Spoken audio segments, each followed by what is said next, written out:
It's Tuesday, October 21st, 2025. This is Ashton Ellett here with another installment of the Senate Staff Oral History Project, sponsored by the Richard B. Russell Library at the University of Georgia. I'm here in Washington, D.C. with Jason Lawrence. Originally from Camilla, Georgia, Mr. Lawrence earned a bachelor's degree and an MPA from Georgia Southern University. He has extensive experience on both sides of Capitol Hill. On the House side, he's worked in the offices of Representatives Lynn Westmoreland, Austin Scott, and Tom Graves. He also served as staff assistant and legislative correspondent for Senator Saxby Chambliss. He is currently Director of Government Affairs for Koch Industries. Jason, thank you so much for taking the time out of your busy schedule this morning to talk a little bit about your time on Capitol Hill. Yeah, absolutely. Thanks for having me, Ashton. Absolutely, and thanks also to Randy Knuckles and everybody here at the Denton's Washington, D.C. office for hosting us. So Camilla, Georgia, South Georgia. Tell me about growing up there, what your folks did, and where it all started. Yeah, absolutely. So originally from Camilla, Georgia, Mitchell County, Georgia. Most of my family still lives in Mitchell County. Grew up on a small farm, but mostly my family was in the automotive business and the towing business and automotive parts business. All small businesses in Mitchell County, mostly on the back of agriculture, obviously, and then a little bit of poultry processing plant there in Mitchell County.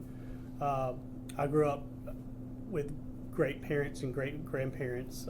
My great grandparents actually had a cattle farm in Cotton, Georgia. So I kind of got to see the world in a lot of different lenses growing up. Went to a small school in Camilla and didn't really know what I wanted to do in my life. No one in our family had gone to college before.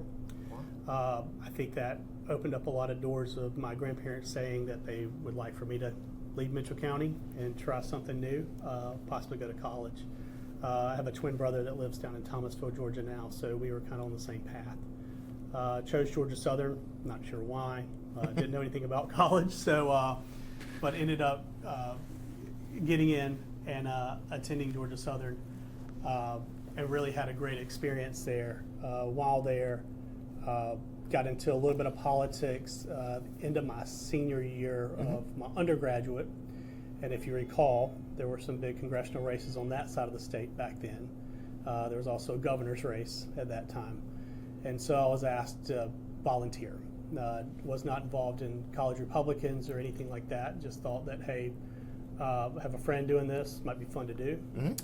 Showed up one night and started door knocking and the next day and phone banking and kind of liked it. At that time, I guess that would have been the end of 06. Yeah, 06. And you had the President of the United States come to Statesboro. That was a big race back then, which is currently the Rick Allen seat, which would have been when Max Burns was running. And through that, brought a lot of D.C. attention. So a lot of people from D.C. that worked on Capitol Hill came down and volunteered on those runoffs, or races and runoffs, right? And I thought they were honestly cool. And I was like, that seems like a great job to be in D.C. and work for members of Congress. And they said, and they gave me the idea of coming up and interning in Washington, D.C. At the time, I was working on two books at Georgia Southern. One was the history of Georgia Southern football. Irk Russell? Irk Russell. I got to interview Irk. It was one of the probably best experiences of my life, right? For the book. But either way, so I really wanted to go to grad school. I wanted to go to Georgia Southern. I knew I could knock it out in about a year and a half. So I decided to get an MPA degree. And I that's not a good word, but I talked one of my professors into letting me do my... Persuaded my dissertation in D.C. on the appropriations process if I could get an internship. And luckily I got one with Congressman Jack Kingston. And I know Ashton's met Congressman Kingston, but he is very open door policy with interns. I ended up being able to spend most of that summer in grad school with Congressman Kingston, working through the approach process, but as an intern. So monitoring phones, answering mail, writing letters. So I started from the bottom, I guess is the case. Even though I was in grad school, I really enjoyed it. Following that, I moved back to Statesboro, finished my graduate degree. Wrote a wonderful dissertation that I don't think they really appreciated on the appropriations process, and nobody will ever read. They never do. They never do. And so then following that, Ashton, I know I'm going a little deep here, but No. I This is great. Left college that December. Ended up getting on a campaign in Middle Georgia for the 8th Congressional District, which we're going to touch on again in my resume. Worked for a Major General Rick Goddard when he was running for Congress. I was his political director, so essentially I picked him up every morning and dropped him off every night, and thoroughly enjoyed that. If you remember, that was 2008. Not a big year for the House of Representatives, but it kind of put Georgia on the national politics scene pretty quick with a presidential and obviously a Senate race.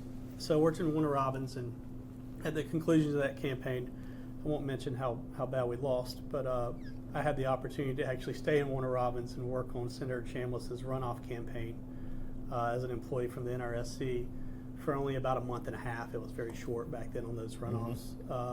But at that time, it was very interesting because in Georgia, like I say, Georgia was put on the map. It's always physically been on the map, but on the political scene.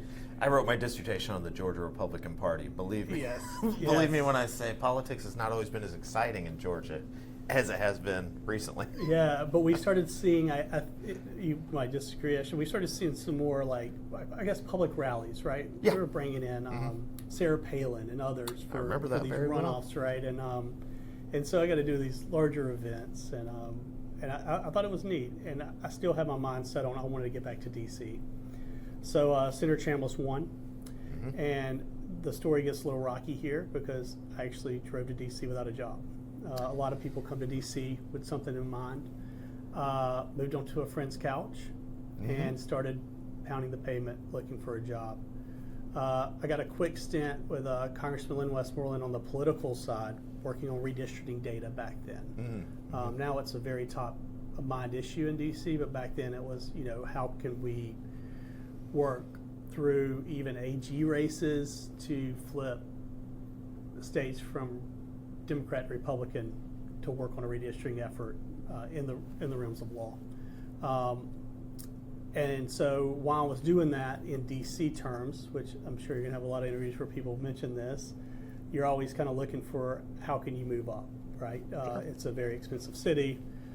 Back then we were making way less than people make now.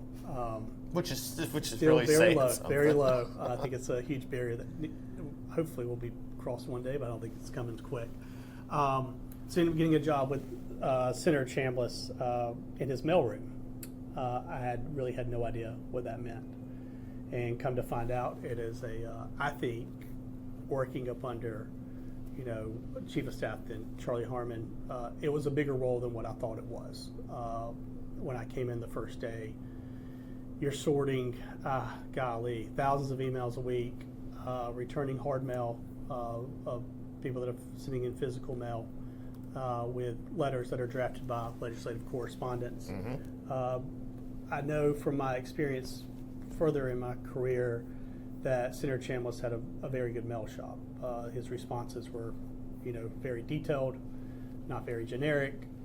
They were oftentimes run by the senator himself, which with the volume you're dealing with was kind of hard to comprehend. And then following that, I was always like, I think I had this. I was sitting in my apartment one night and I was, I think I could move back to Mitchell County and make more money than this and actually make it month to month. So talking with Charlie and others, I actually went back to work for Congressman Lynn Westmoreland to be a legislative correspondent, which turned into a little bit of a legislative aid role. So then I started drafting those letters, right? I think everybody probably understands what these roles are now, but I started drafting the letters more from House of Representatives direction. Right. And from my experience working in Saxby's office, I got a better understanding of how a mail program should be run, I guess, and not that Congressman Westmoreland was done wrong. Thought I brought a lot of new things and made it more efficient. You'd come from the Charlie Harmon School of Constituent Service. Of how to write, right? And we'll get to that in a minute, Ashton, because he probably didn't tell you everything.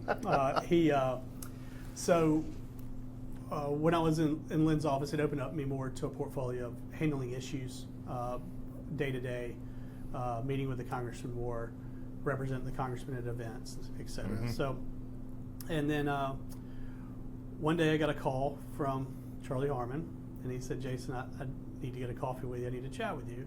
And at that time, the mail volume, we were seeing it grow, I mean, out of this world. And I think we probably would dial it down to some campaigns being run from outside groups to, at that time, what we would call bots, right? You're right. Yeah, and so it was just growing rapidly. And I had a long conversation with Charlie, and he was like, I really want you to come back and kind of lead a little bit of a transformation of how we process mail better, how we get it out, get it out faster.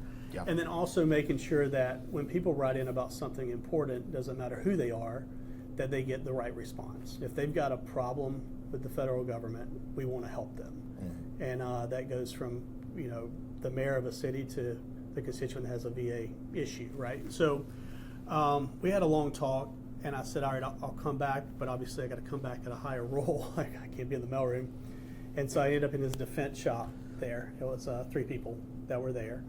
But in the end, my main job was to kind of get the mail program back on task with Charlie's direction and knowing Charlie's history with previous senators that he had worked for. This is probably the top 2 things on his list, is correspondence and making sure that people get a response, they get the help they need, but you don't embarrass the senator in the process. And so, it only took us a couple of months to kind of get our head around the problem, and it was roll up your sleeves and get to work. The mail's not going to stop. We're going to answer this. We're going to answer in a timely fashion. I think he has a slogan for it, if I recall, and we're going to get these turnarounds down to manageable, and we did, which was good. During that process, though, I was able to work in Senator Chambliss' defense shop, obviously working on defense authorization every year. Sure. It was more exposure to how the Senate works. Who was in the shop with you? Clyde Taylor, and then we would have a military fellow that would rotate in and out. So I think we had 1 or 2. But Clyde Taylor ran the shop. Right. Very smart. I learned so much from Clyde. And then while we were there, I believe we ended up passing. Yeah, we passed. I think maybe I was leaving at the time, but I was working on a bill to rename a post office, and it was in Westmoreland Station. I think Tyrone, Georgia. Okay. I can send it all to you, Ashton. I'm sure I have it. But I thought that was very neat to be able to write 4 speeches. Senator Chambliss got to know the family of the veteran, and so it was just a kind of a moving thing for me to say, they're going to actually make an impact on a family's lives and change a community. And then learn how that process plays out, working with the House, getting, when you name something, you got to have pretty much full support from the whole delegation. So I learned a lot through that process, and transitioning out of Senator Chambliss' office again, you're going to see a theme here, Ashton. I really nailed down that I'm probably not the best person for defense policy. Even though I lived in Warner Robins, worked for this, general, I didn't have any service background. I just didn't have the desire every day. Right. And so I had a conversation with Charlie Harmon about it, and he kind of hinted that Saxby's probably going to leave chairman of agriculture and go to chairman of Intel. Great move for the state as well, because you can play a role in both at that point. So I said, well, I got to kind of figure this out. And he said, well, there's a new congressman coming the 8th, which I'd been reading about. He's going to probably be on the Ag Committee. Why don't you chat with him? And I did. Joby Young, which I'm sure you've met, chatted with Austin's incoming Chief of Staff, Joby, and was hired on as his first Ag LA. Very new experience for me, freshman member, worked on the House side, had experience there, but bringing in someone that had worked as a state rep to the House side was probably more challenging than what it seems. There's some different things that happen at the state level than the federal level. For instance, you don't pass just a budget, you pass authorizing an appropriation. So a lot of hands-on at the beginning. Austin, very quick learner, was president of his freshman class, out of the gate, brought on a lot more, media attention. But on the agriculture side, from my experience, was to set him up for success early.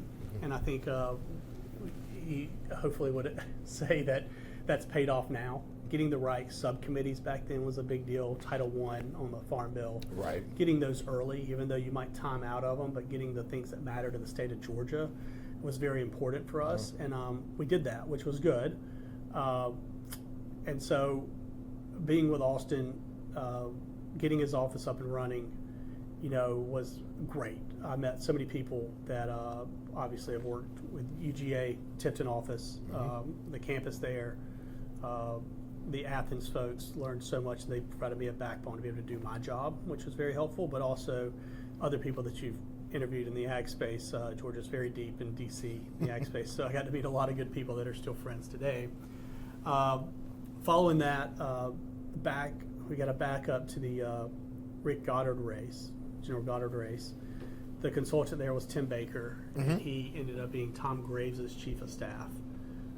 So Tim called me one day and said, I'd like to bring you over here to be legislative director, which would be a promotion for me, and which transformed into deputy chief of staff role. I was very interested in it because he was on the appropriations committee. Okay. I figured I could do more with not only ag at the time, but moving around. I had no idea how different North Georgia was from South Georgia. That was very eye-opening. Boy, howdy. So that was a little bit of a run there of working with Tom. He was, not a freshman anymore. Came in a special, which gave him a little bit more of a hierarchy, which I think we saw play out in his career in D.C., moving up pretty high in approach, right? And and I learned a lot from him. Definitely a different approach to legislation. Like I mentioned, we also went through redistricting then. So remember, he used to have all of North Georgia that got condensed down, and then you got Congressman Collins. Came in. So it's just interesting going through those dynamics, picking up new pieces of a district, running a race. I wasn't there for his special, but it was a pretty crowded field, and trying to work that through kind of a DC lens of, let's make sure that doesn't happen again. I always kind of like the politics behind that side of it. I don't think I'd ever work on another campaign the rest of my life, but I like that idea of thinking through how you can be helping communities, but also, make an election go a little bit more smoothly for yourself. Tom was a new age member, I would say, more on social media. Okay. Was surgery. Yeah, I was going to ask, how the personalities, and how you sort of navigate you've been around, so you have to navigate very different personalities. Yeah, for sure. I think I always came in with the mentality of being from, and no knock to North Georgia or anywhere else, but being from South Georgia, I'm fine telling you no. I'm fine going home and just living, in Mitchell County. So I always kind of had that chip, not an ego on my shoulder, but I had a chip on my shoulder of, I'm willing to tell you when I think you're wrong, and when I think that maybe I'm not right, but we should ask for other examples. And I think that's why me and Charlie Harmon probably clicked a little bit, because one little note on him, he's an early riser. He works long days. I think he works every day of the week back then for sure. But I started playing Charlie's game, and Charlie taught me a lot about that. Of, you know what, Charlie, you're not going to beat me to the office anymore. When you send me an email, I'm already here waiting on you, And so I kind of had that mentality of I'm going to work harder than other people. I'm going to do any job I'm asked to do, but also the bottom end jobs as well. I'm going to show up early and leave late. And I think that got me through a lot of things, because I think that tells any boss, or specifically a member of Congress, that you're in the fight with them. You might disagree, but at the end of the day, their name's on the door. I think that's the understanding you have to have. And also, when you do disagree, they make the ultimate decision in the end, and you back that up 110%, right? And so I proved that pretty early, working with these members that are, Senator Chambliss and others that are towering figures now in Georgia politics. They didn't all start that way, right? And so sitting in that room and disagreeing and hashing it out, it's hard sometimes. But I think it gave me the confidence that they're going to have your back as well. And I've always worked for very credible members of Congress that I always felt like if I had an issue, even personally, I could talk to them about it. They would help me. So I think it goes both ways. Okay. Sorry, Ashton. Yeah. No. I think that's great, especially South Georgia and Northwest Georgia are very different. Ooh. Yeah, the politics aside, there's an R label, and these are conservatives, but it's different. Yeah, for you know. sure. And I think, transitioning to North Georgia, I had so much more appreciation for North Georgia. Getting to work with the carpet industry specifically, blue-collar jobs, a lot of that in South Georgia, unfortunately, has been closed down over the years. So just having the respect for those people, which gets back to my current job with Coke right now, a lot of blue-collar jobs. So I think I learned so much from those people, more than I was probably ever to help them. So. Yeah. So you said you deputy chief and sort of LD first, then deputy chief. What was the difference between those roles, and what was in your portfolio once you were a deputy chief? Yeah, I think it's more personnel probably matters. Okay. At the time, if I recall, Tim Baker, the chief of staff, had been in the process of moving to D.C. and moving his family back here. At the time, he was in North Georgia, so it was more handling the day-to-day. The processes of the office, managing staff assistants to the LCs at that point. I worked hand in hand with comms at that time, so I would say I was superior there. John Donnelly was he's a great guy. He ended up being Tom Graves' chief later on. But more of the personnel, making sure the things are running on time, schedules on time, taking stuff off the chief of staff's plate that, on the House side, mostly all of them want to do every day, all day, but then it just kind of bowls over. So, obviously you had already done some of that with Saxby in the mailroom with Charlie, and it's not. Correct me if I'm wrong, but it sounds like you had that sort of administrative bone in your body to begin with. Yeah. Even though you had been primarily in the legislative side. Yeah, and I don't recall exactly how it went now. So I think that's a great bridge there, Ashton, because Senator Chambliss's office, especially when I left the second time with everybody's help, there were a lot of people involved in this process, was created a pretty clean process of how it should work, what we thought should work, right? You're always going to have challenges, but and I felt like I was able to bring that to a new office. I think where it gets a little interesting is that, and I don't know protocol behind when an office is vacant and a new member comes in, where does that mail history go, and is it left behind? I would say in some circumstances it's left, in some it's not. So, as an archivist, I can tell you that's true. Yes. So I remember, on day one, helping Austin Scott's office, like, this is how I've done it in the past. And then you have a lot of other new staff that have some similar experience. So creating that plan and making it efficient, especially as you get a more tenured member that, hey, everything seems to be on autopilot. I think that's the biggest, making sure it's working. Because if the responses aren't accurate, back to what Charlie Harmon taught me, you can lose sight of that pretty quick. And so I think always revamping that structure is big, but setting it up properly at the beginning. And we've seen many members mess that process up.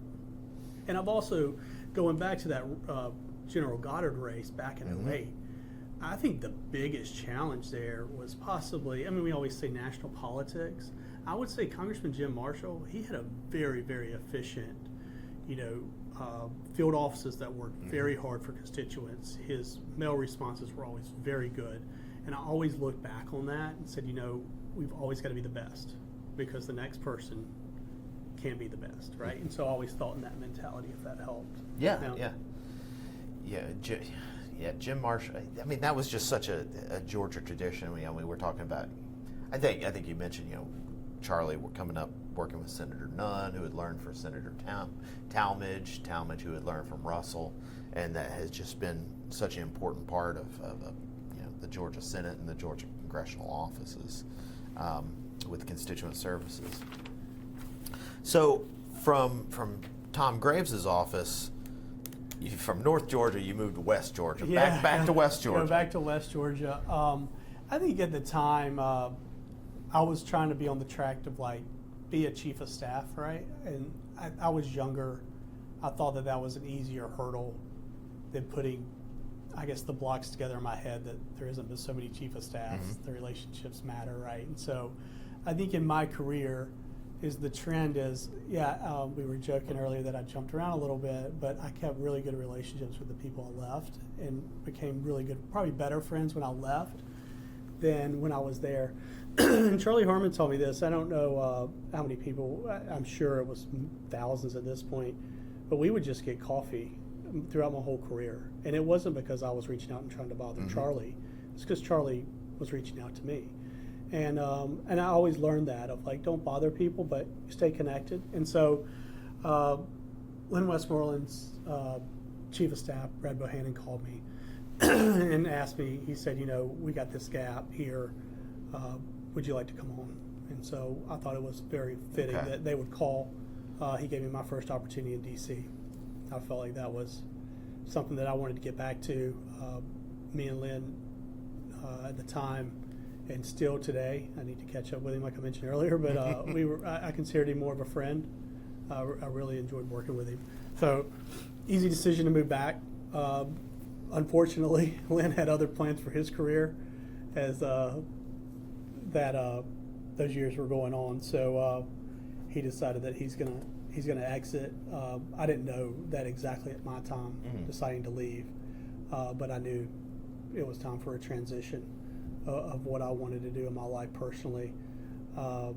And so I had a kid at the time, so I was thinking more about myself and timing on that. Sure. And so, but worked with Lynn and really enjoyed West Georgia. I think now Congressman Jack's set up, probably a very successful field offices and stuff, and I felt like Lynn had a really good pulse of going home and living in that district, kind of like the other House members did, and so I really enjoyed it. A lot of nuances to that district compared to the other ones, with the huge presence of Delta, Peachtree City, and then you getting over to Columbus and not actually having the military base, but having the city that supports the military base. So had a lot of good challenges there. That Kia and West Point. The Kia plant there, beautiful plant. Yeah. I had a Telluride for a while, so I was happy to support them. That's what my mom and dad drive. Yeah. Probably made in Georgia, made in West Point. Yeah, great success story for them. Yep. And I think that side of the state's just a special place. Yep. Yeah. So you left the Hill for a period of time. I did. Yeah. Tell me about that thought process. Yeah. So at the time, I didn't really know what I wanted to do. I had narrowed it down that I didn't want to be a contract lobbyist. God bless Randy Knuckles and the team here, but it just wasn't for me. I see how hard those people work, and I greatly appreciate it. But for me, I really wanted to kind of stay in that kind of grassroots arena. Issues that I probably felt more comfortable in at the time. And then coming out of the House side is a little bit different than the Senate side, not being a subject matter expertise anymore, thinking I knew everything but not knowing anything, kind of the grab bag of legislative priorities, mostly still built off agriculture. So I got a call from Chris Cox at the NRA, asked me to come chat with them. I did. They had a replacement for the Southeast director there, role or whatever it was. So I went over there. Different experience than what I expected. Lobbying wise is what I was going in for. As everyone knows, the NRA and the Second Amendment and any kind of organization like that only has a list of so many priorities. Yeah. And it's basically one or two. And so it was pretty, I wouldn't say it was an easy job, but it became pretty natural of punching a time clock. You did get to work a lot with the campaign side. You're writing, I was literally writing mail in my office, right? Postcards that the NRA sends out. I'm sure they still do. I have no idea. After 2 years, I was kind of burnt out, honestly. I was happy with my people I worked with, but you could see the NRA was changing. We've seen, what's happened over the years. I was about to say, they've gone through a rough patch there. Yeah, and I still have some colleagues over there. I know they're in dire straits, but at the end, I think everything works out for a reason. It wasn't the place for me in the end. I love the people I work with, but I was just kind of bored. Do you think part of that was sort of the lack of diversity of issues, or was it an area-wise, I would say or that, just you were doing the same thing? Yeah. I remember growing up and the NRA magazine coming in and my grandfather reading it. And full disclosure, I'm sure you've heard this from others, but most people in my family grew up Democrat in South Georgia. Our sheriff, W. Bozeman's still a Democrat, to my knowledge, and supported Congressman Bishop still to this day. And so I always thought it was interesting when this magazine would come in and he would read it. We grew up hunting, right? Sure. Long story, we can talk offline, but I grew up competition of raccoon hunting, which is another whole. I would have got you. I would have thought you were a quail pheasant We'll guy. get to that in a minute. Okay. Yeah. So he would get this magazine and he would say, "Oh, this is who Chris Cox says I should vote for, right?" Or and then that would turn into a month later if Chris Cox won't quit bothering me for $25, right? Or Wayne LaPierre, these people, right? And so I always thought it was interesting that people would get that and take advice from somebody else that this is who they should support. At that time it was totally different. The NRA was very, I would say, mixed, Democrat, Republican. It was a totally different scenario. And even when I was there, one of my good friends, not so good friends anymore, was Governor Tim Walz. So we talked all the time. Things change in D.C., understandably. I would say that the biggest thing is when I went in, I grew up shotgun hunting, deer hunting. Mm-hmm. Those are not the issues I was probably working on every day. It was more in the shooting space, different than anything I knew anything about or enjoyed. I would say the biggest thing. And there's no knock on it, but it just wasn't for me. And I was more of a hunter and not a shooter, and good for those people, right? So at that time, an opportunity opened. Jebby Young, great individual, was going over to the USDA to work for Governor Sonny Perdue. So Secretary Sonny Perdue at this time, right? Right. I don't know if Sonny would prefer now Governor. Chancellor Perdue, Yeah, my Chancellor. boss. That's right. Yeah, Chancellor. Great man. And so I sat down with Austin. Very interesting way that transformed was every other job I've kind of gone after. I walked in and handed him a resume. We talk about it, and we didn't do that this time. We knew each other. Right. We actually had I would say, a man-to-man conversation. This is what I would like out of a chief of staff. This is what I expect. And by the way, I've got these 3 issues I need you to work on tomorrow morning, right? So it was very, not a decision-based conversation from my side. Yeah. It was, hey, I've made a decision. And so, and I was on board, right? I wouldn't have showed up if I wouldn't. And that started the next 5 years of probably some stuff we probably want to get into, of COVID, managing a larger staff, managing staff that aren't located in D.C., new challenges for me, especially out of the gate. I felt like every other office I went into, I knew the staff that were there. I felt like some way I could relate to them as a friend or knew them socially in D.C., right? It was a little bit different when I went back to Austin's office as the chief of staff. People are, all eyes are on you from day one. But I was up for the challenge, and so I thought it was a great opportunity. And then at the time, I had these high hopes that Mitchell County might get back in the 8th District. It did not. I don't think it's ever been in the 8th District. And we ended up losing Thomas County. So I was losing part of where I grew up and not gaining, but it was a great experience of going through a lot of different exposure there, Ashton. So, the chief of staff role is... How much were you able to balance your interest in legislative issues with the day-to-day personnel, mail, keep the trains running on time? Yeah, on the House side, with procedures in place and reporting up and trusting your staff, I think with kind of that working, it's easy. Managing the member of Congress, family side of that too, which everyone I've worked with, that's been easy. It can throw you questions and loops that you have to dig into. Managing the whole thing becomes a little bit overwhelming, according to what the week's like. I think on the House side, well, especially now that we're in a shutdown, right? You get time to kind of kick your feet up a little bit when they're out of session and catch up on the day-to-day and the way the calendars have worked out for the last couple of years. Or when I was there, it panned out where it was a little bit easier than what it looks like on paper. On the legislative side, I really tried to trust my staff. I think that was a little bit harder coming in as a new chief of staff with an established group, with and they knew the history with the member, the issues, right? And no knock on that, but setting up your own shop is hard. I know that I think you could probably have a side conversation with Charlie Harmon coming back into Saxby's world. We talked about this a lot, of like great people, but how are they going to work inside of a system you're creating for the benefit of the district? and the people you're working for. But in all things in politics, everything flows uphill.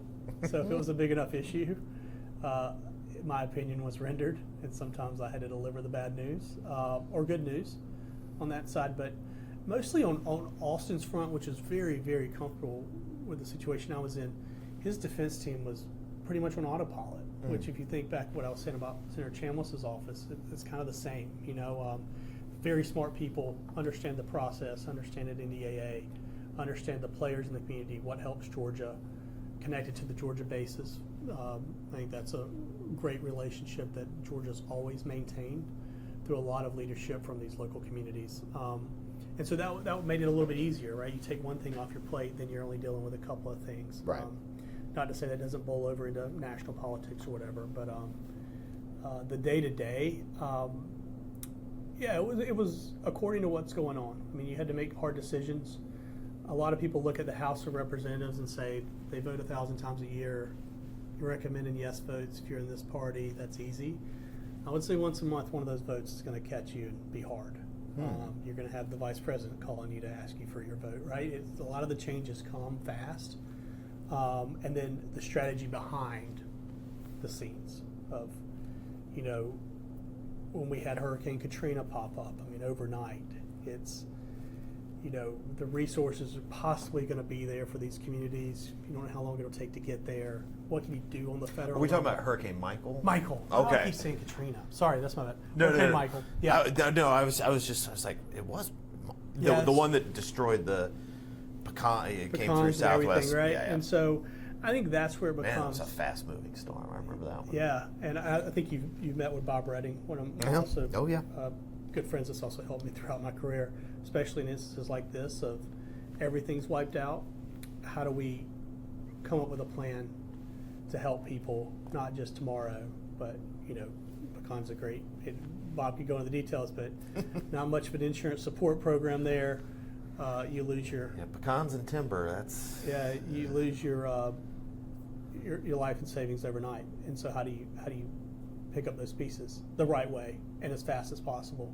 So those were challenging times, and I don't know if we did it perfectly. I think we did our best, and I think that was the goal. But it was also the congressman sitting down with farmers saying, "What do you need? How can I help you?" And with the advice of people like Bob Redding that's been doing this since before I was born, of this is what's worked in the past, this is what might can work in the future. Mm-hmm. So you were talking about the different. Obviously, Hurricane Michael. That's a very acute issue that came out of, I don't want to say nowhere because weather patterns and everything, but what were some of the farm bill, those sort of things? How would that work? How would you manage those sort of big things that are going to be on the calendar every year, but it's going to be a challenge? Yeah, I think the biggest thing is staying connected to, the lobbyist in D.C., which in agriculture is a little bit easier because they do have the heartbeat of who they're representing. Bob's a great example. There's many others that represent, cotton and corn and others, poultry. That one's a little easier. It's just maintaining that we're on the same page of what can help the producer. Sometimes we have a disagreement. Sometimes what I would say in the Farm Bill is regional fights, commodity fights. Right now it's just fight for your life in this year. There are always going to be wrinkles in it. What works for part of the state of Georgia doesn't always work for the other. You only have so many asks, no matter how high-ranking you are on the House of Representatives side. So working inside the delegation to make sure, hey, we're going to put a hard push on X commodity or X program. Could you help on the other side? And I think that, when I was there, and I'm sure it's the same way, I worked with my Democratic colleagues all the time. We open communication. We're having conversations. We're talking about the good, the bad, and the ugly of what's happening that week, month, that year. And we always kept it cordial. And I think that's very helpful too, especially when you're going into a Farm Bill fight, is not having any splinters. And it can happen. Yeah. Yeah, one of the themes of this oral history project is change over time and how working on Capitol Hill, you talk to Randy and Charlie, and they talk about the good old days back when Senator Talmadge and Senator Nunn were there, and what affects that those experiences or that context, and with President Trump, folks that I've talked to, on and off the record, it did change the sort of dynamics working on Capitol Hill. Was that your experience? Yeah, yes, it definitely does. But I think it came with a wave that hit a lot of people overnight. I think the old school way of communication, talking on the phone, is it's gone now, and that just amped up with the media attention behind President Trump's first term when I was there. Right? Sure. You didn't know what you were going to wake up to in the morning. You didn't know what you were going to go to bed to. And sometimes you had no influence over it, right? Sure. I think that was another hard one of you're going to be kind of boxed in. And as a chief of staff, that's the last thing I ever wanted. I wanted options out. And that came on, many fronts. It was hard. It was, go back to Hurricane Michael, VP flies down the Snowbelt Ag Expo, you think things are rolling pretty well. Next thing you know, we don't have vote, we're not getting any help. And so the push and pull was very hard. It was very hard when you know that you got the right people, in our opinion, the administration, you got the right USDA secretary that wants to help, that was trying to help, and just things weren't moving. And so that's where it becomes challenging from a chief of staff perspective. Yeah. From a staff perspective, it just, the media side of this, I think you met with Lauren Claffey, others that I've worked with, they'd have a better pulse on, how their day-to-day changed, but I know that things changed fast, and it changed, even in the news cycles of Georgia, right? When I first started, papers that were very influential are now gone. I think that's a very big challenge because you weren't able to have your staff communicate directly with a reporter and create a relationship. I think the AJC probably still tries that or does it, right? It's not a try. I think they're in the good shape of mind of trying to do that. I know when I was a chief for Austin, I met with them a couple of times, and I think their heart was in the right spot. Might not ever agree on an article that comes out of there, but that's part of the process. But at least we were having a conversation. But all that's kind of gone now, and now it's a lot of social media, and I think that's what tied up a lot of our time. And I say a lot of our time meaning you can imagine the stuff that's said on there, right, behind the firewall. But also, what do you do when somebody takes over your social media? Do you control your social media? Is it controlled by the 8th congressional district, right? Things that you got to have conversations with attorneys about, and so all that just compiles to a long week, if that makes sense. And, and then you deal with the threat side. I know we probably want to talk a little bit about January 6th and things that happened then.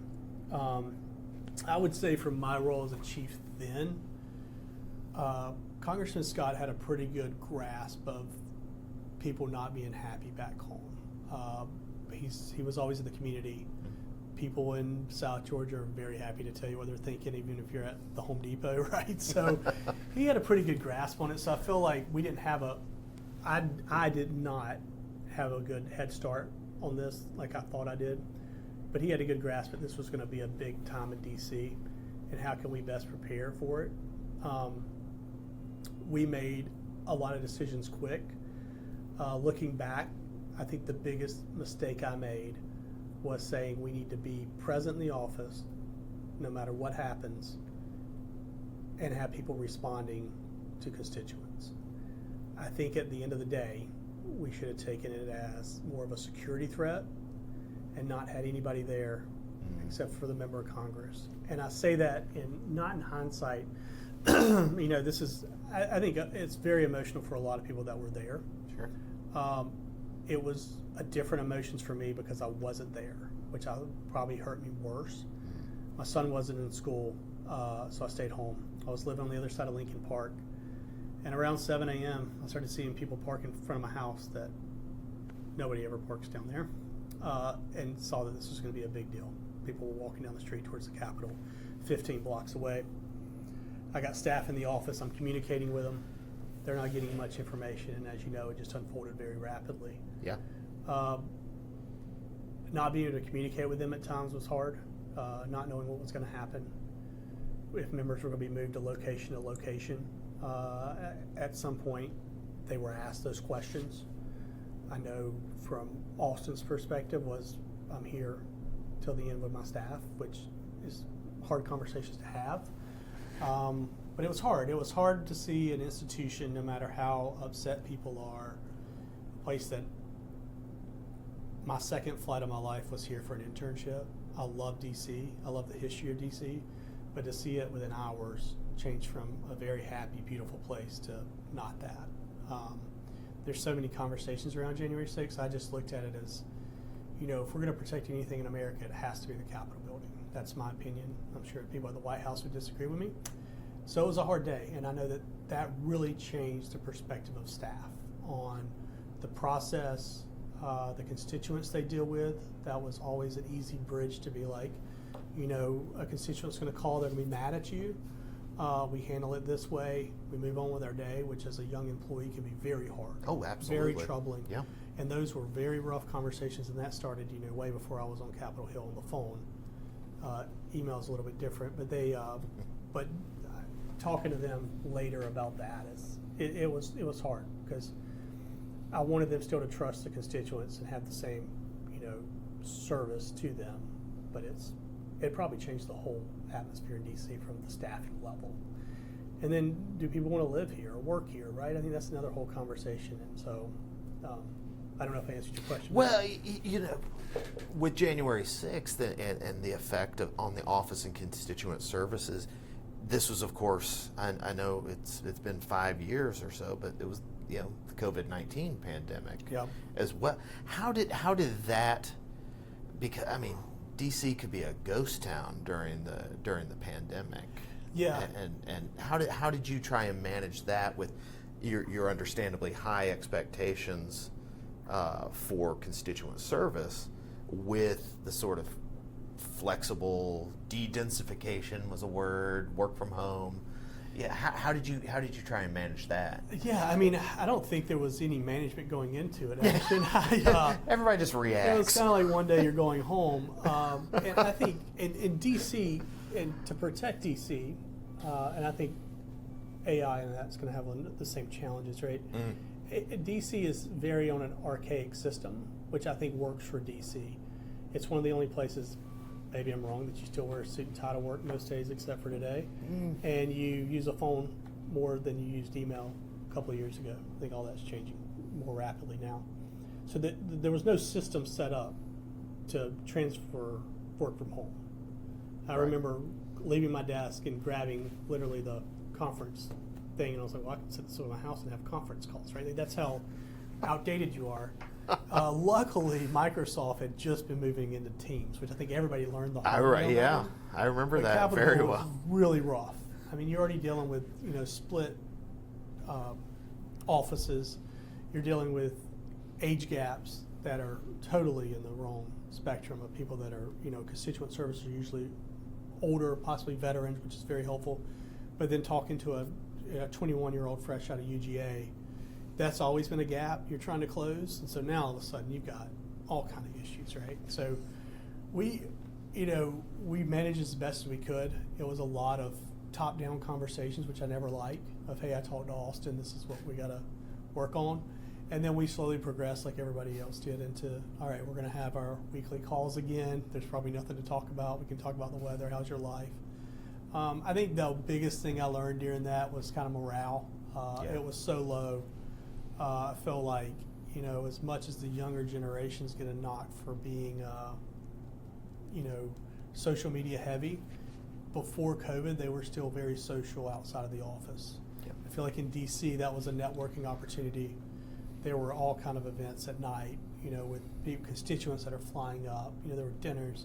All that went away overnight. Yep. And I felt like that's really set back DC a lot. It still hasn't fully recovered. No, I agree 100%. And so now people, then you transition back into the office slowly, and then you transition back to the office, and then you have staff that want to rely off of virtual meetings. So then how do you slowly start getting people back in person, where I think you actually get more honest conversations and you get a real feel of what people mean by what they're saying, or if they're telling the truth, right? So, and that's both sides. So it was a very rough time. Yeah. When did you start planning your departure from Congressman Scott's office? Yeah, honestly, if there was a plan, anyway. I don't want to assume there was. Yeah, no. I think my plan was get through an election cycle where we didn't have a challenger if possible, have a little bit of a runway to bring somebody on if that was the course they wanted to take, but then find the right opportunity for me. Unlike the other opportunity I took, I didn't really like it, so try to find something that worked for me, so I was on no timeline. Fortunately for me, through Austin's office and other offices, I had worked with Georgia Pacific and other companies inside of the Coke network that I knew those people pretty well. I knew that I wanted to go to a business. I'd never worked in a business. I've always worked in government, right? So I wanted to do something different. I also wanted to take a step back from being a supervisor. I think that's a hard thing to kind of swallow in DC, but it gives you a way to reset and have somebody else teach you more. And I think I've done a great job of that over my career. But it's a hard decision to be as a chief of staff and be like, I don't want to walk into a firm or wherever and have an ego, right? And so that's the opportunity I wanted. It presented itself with Coke. Being a private company also presented some advantages to not have to deal with testifying on Capitol Hill every week, right? And so second largest privately held company in the world? Yeah, I felt like they have a fertilizer company, which made me feel very comfortable in the ag space. The strategy behind that on the input side I'd never been involved with. And then Georgia Pacific being kind of at home. I have some friends that work in the Albany facility, obviously in Savannah and other places. So I felt more comfortable being like, I work for a Georgia company. And then be able to get back to Atlanta. It was all kind of in those steps, I would say. It hasn't been smooth, but it's been fun. And it comes with way different, challenges. I would say that I have a totally different perspective on lobbyists now than I ever have. I felt like when lobbyists came in, there was a set agenda, but now I kind of see the picture coming together a little bit more of DC, which I've really enjoyed. Unpack that a little bit, because I think that's very helpful for folks who, maybe have a misconception of what that relationship is or the purpose of lobbyists. Because I think the conventional wisdom is I'm here for something, very, very transactional or solely transactional. But what's that perspective that you've been, understanding more so now? Yeah. I think back to my experience on the Hill, Ashton Day, I've always worked for bosses that made their own decisions, right? You can present a funding thing for X, Y, and Z, UGA, which I work very closely with in two of my roles. The university or the local community or that company, they still got to come in and make their pitch. They're going to make it on solid, grounds. Why do they need it? How soon do they need it? What are they going to do with the money? And I came in the very end of the earmarking cycle, so I don't want to speak to that. I know others can.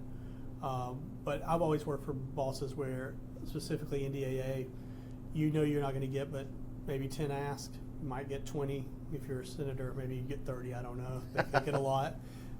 So that list has to be trimmed. And I've always just let the member of Congress sit there in the room and do it and understand what they're asking for. From the other perspective, it's hard. It's hard to be up against, name the university in Georgia that's trying to ask for the same thing that 50 other universities are asking for from one individual member of Congress making that pitch. It requires an expertise and knowledge of not only the process, but what you're pitching, but also the staff and how to communicate with them, how to work those relationships in a positive manner outside of your ask. And I never really grasped that because on Capitol Hill, you're working from, I call them 30-minute blocks, 30-minute meetings, you're block to block to block. So the next meeting, I'm meeting with another lobbyist asking for something else in my head, right? So looking at it from a different perspective, and I never had a member that did that, which I think was probably helpful because I'd probably walk in sometimes and be like, that's a garbage request, right? And so, and they would always be like, hold on, like, who's asking? What are they asking for? And so kind of backing that up. And we were talking about association in Georgia, also very helpful when you have members of your community coming up and asking for something and understanding the ask. Mm-hmm. I think those are hard meetings for people to fly into DC and say, I want this. And then a member of Congress asks you, well, what does it mean? And so the associations play a huge role in this, development of policy. I think the other side of it that DC sees that a lot of people don't see is that just because you're a lobbyist doesn't mean you're going to get something, right? There's other people that make these decisions, so it's not it gets a dirty term, but it's not the same. Well, how do you think, with how different sort of your experiences then and now are, how do you think your work in the office prepared you for what you do now with Coke? Yeah, I use that knowledge every day, Ashton. I think, understanding what the roles are inside these offices, understanding what the pressure they are up under, what the timing they're up under, the urgency of an ask. I feel like some people in DC are very quick to pull a fire alarm on an ask, and you're like, all right, like that can wait till Monday. Mm-hmm. Can I go in and, meet with them instead of a quick email? They might be my best friend to say, hey, I need X, Y, and Z. Go in and have a conversation with them as a person. I think a lot of that helps. Understanding that, I think this is the biggest one, which, I loved. And other chiefs might totally disagree with me, but I loved when a lobbyist would send me an email and say, so-and-so didn't respond to me, can you help me? I'm like, sure, I can help you. Come in tomorrow morning. And then that staff member's going to be sitting there, and I'll walk out of the room and be like, they're here to meet now. Because I never let people go around my staff, no matter what the issue was. If they were not addressing an issue in timely fashion, I would handle that internally, never externally. But I think that really prepared me for the outside of understanding that if you're a legislative assistant on, let's just say, defense, then you're the first point of contact. Mm-hmm. Does politics play into it? Do you have a relationship with the member as a lobbyist? Yes. Sure. But never pull that fire alarm first. And I think that a lot of people make that mistake and learn, and they correct it, right? So you can touch the hot stove once. Yes. Yep. People start worrying about you if you keep grabbing it. Yeah, I think a lot of people, I wouldn't say a lot, some people just, they look at a member of Congress and they're like, he's my buddy, he's my pal, but I think they also got to unfold the fact that they have a staff, mm-hmm. they appreciate their work or they wouldn't hire them, and they'll probably have maybe a better relationship with them than you, and I think you got to understand that. So I think that's a good lesson. Yeah.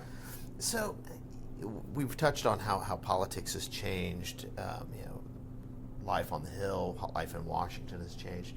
What advice would you give to people today who are thinking maybe they want to work on Capitol Hill, maybe they want to try it out, maybe they want to come up here and couch surf on their buddies at their buddy's apartment and make it work? What advice would you give them? Yeah, I think the way I give advice is probably not the way I took it back then. Mm. Getting into the DC employment base is very hard. Once you're in it, which is a very good feeling. I think if you're sitting in college right now and you're thinking, hey, I would like this, I would definitely go the internship route. I think you're going to meet more people that way. There's opportunities to do that. I know UGA has multiple programs. Research those programs, understand them. Never have that as your backdrop of I'm not going to proceed to get to DC to get an internship if I don't get this, right? I see a lot of people do that and get upset with the program they're working through. Georgia Southern has one too. Like, I didn't get accepted or something. I'm like, well, that should give you more fire to prove them wrong, right? I can go on about that with Georgia Southern too. So they, and so I think that's the biggest thing is find that opportunity to get to DC. It's hard, it's expensive. There are resources out there. I know interns are paid now. Apply to multiple offices. Unfortunately in DC, which is a hard one, figuring out what your politics are at a young age is hard.